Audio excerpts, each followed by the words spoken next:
कभी पूर्वांचल की राजनीति में जिनका नाम सत्ता, संगठन और प्रभाव का प्रतीक माना जाता था, आज वही परिवार अदालतों, जेल, कानूनी लड़ाइयों के बीच चर्चा में है। क्या यह कानून की जीत है या एक राजनीतिक युग के अंत की कहानी? नमस्कार साथियों, मैं हूं पवन कुमार मिश्रा और आप सभी का स्वागत करता हूं आपके पसंदीदा मंच मन की बातें पर। साथियों, आज बात उत्तर प्रदेश की राजनीति के सबसे चर्चित नामों में से एक पंडित विजय मिश्रा के परिवार की है। भदोही के ज्ञानपुर क्षेत्र से 4 बार विधायक रहे विजय मिश्रा के परिवार को लेकर एक बड़ा कानूनी घटनाक्रम सामने आया है।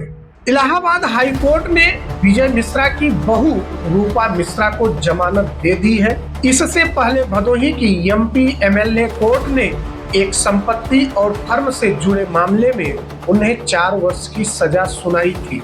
इसी मामले में विजय मिश्रा, उनकी पत्नी रामलली मिश्रा और बेटे विष्णु मिश्रा को 10 वर्ष के कारावास की सजा सुनाई जा चुकी है। लेकिन इस कहानी का दूसरा पहलू भी है। एक समय था जब ज्ञानपुर और आसपास के क्षेत्रों की राजनीति में विजय मिश्रा का नाम बेहद प्रभावशाली माना जाता था। विधायक, जिला पंचायत अध्यक्ष, ब्लॉक प्रमुख, सत्ता के लगभग हर महत्वपूर्ण पद पर इस परिवार की मजबूत पकड़ रही है। लेकिन पिछले कुछ वर्षों में तस्वीरें तेजी से बदल चुकी है। विभिन्न मामलों में कानूनी कार्रवाई, संपत्तियों की कुर्की, जेल और अदालतों में चल रही सुनवाई ने इस परिवार को लगातार सुर्खियों में बनाए रखा है।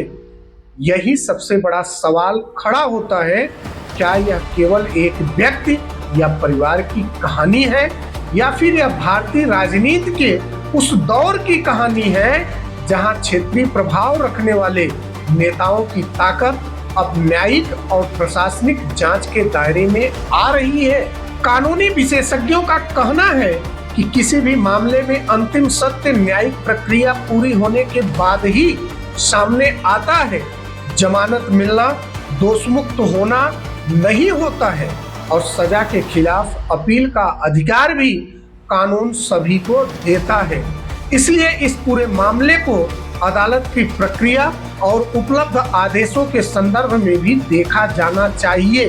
साथियों, विजय मिश्रा परिवार का राजनीतिक सफर, उत्थान और वर्तमान कानूनी चुनौतियां पूर्वांचल की राजनीति का एक महत्वपूर्ण अध्याय बन चुकी है। अब आगे की निगाहें उच्च न्यायालयों में चल रही कानूनी प्रक्रिया और भविष्य के फैसलों पर होगी। लेकिन जनता के लिए सबसे बड़ा सवाल शायद राजनीति से भी बड़ा है।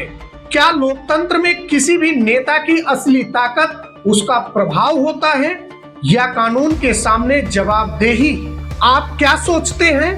क्या जनता को नेताओं के उनके मूल्यांकन के राजनीतिक प्रभाव से करना चाहिए या उनके कार्यकाल, जनसेवा और कानूनी रिकॉर्ड के आधार पर? आपकी क्या राय है? कमेंट करके जरूर बताएं। और हाँ, अगर आप भदोही से हैं और आपके क्षेत्र में किसी भी प्रकार की समस्या है और उस समस्या का निदान नहीं हो रहा है तो आप हमारे दिए गए नंबर पर संपर्क कर सकते हैं। हम आपकी समस्या के लिए आपकी आवाज जरूर बनेंगे।